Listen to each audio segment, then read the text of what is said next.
இன்றைக்கி ரொம்ப சிம்பிளான ரெசிபி தான் பார்க்க போகிறோம். ஆனால் டேஸ்ட்டை அடிச்சுக்கவே முடியாது, அவ்வளோ சூப்பராக இருக்கும். இந்த தக்காளி சூப்பு எப்படி வைக்கிறதுன்னு பார்க்கலாம். அரை முடி தேங்காவை துருவி மேக்ஸிமம் எத்தனை தடவை எடுக்க முடியுமோ அத்தனை தடவை பால் எடுத்து வச்சுக்கோங்க. நம்ம வீடியோவை புதுசாக பார்க்குறவங்களா இருந்தால் நம்ம சேனலை சப்ஸ்கிரைப் பண்ணிக்கோங்க.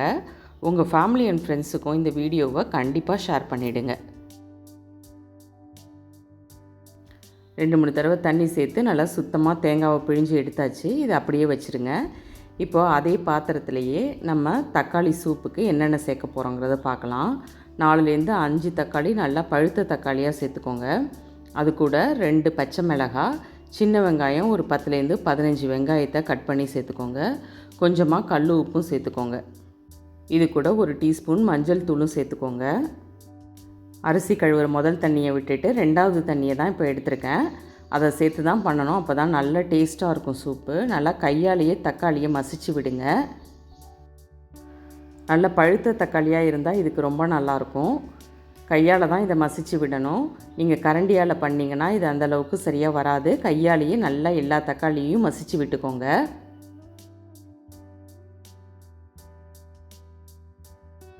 அடுத்ததாக இப்போது வாணலில் தாளிப்புக்கு கொஞ்சமாக எண்ணெய் சேர்த்துக்கோங்க.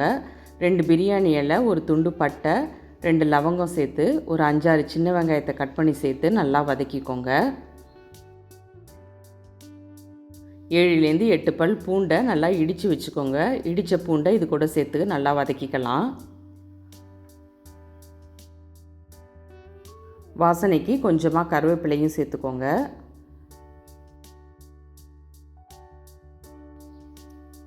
எல்லாம் நல்லா வதங்கின பிறகு மசிச்சு வச்ச தக்காளியை இது கூடவே சேர்த்துக்கோங்க. மூடி போட்டு வச்சு ஒரு 6-7 நிமிஷத்துக்கு கொதிக்க விடலாம். 7 நிமிஷத்துலேயே தக்காளிலாம் நல்லா வெந்திருக்கு. இப்போது லைட்டாக கரண்டியால் வச்சு மேஷ் பண்ணி விடுங்க.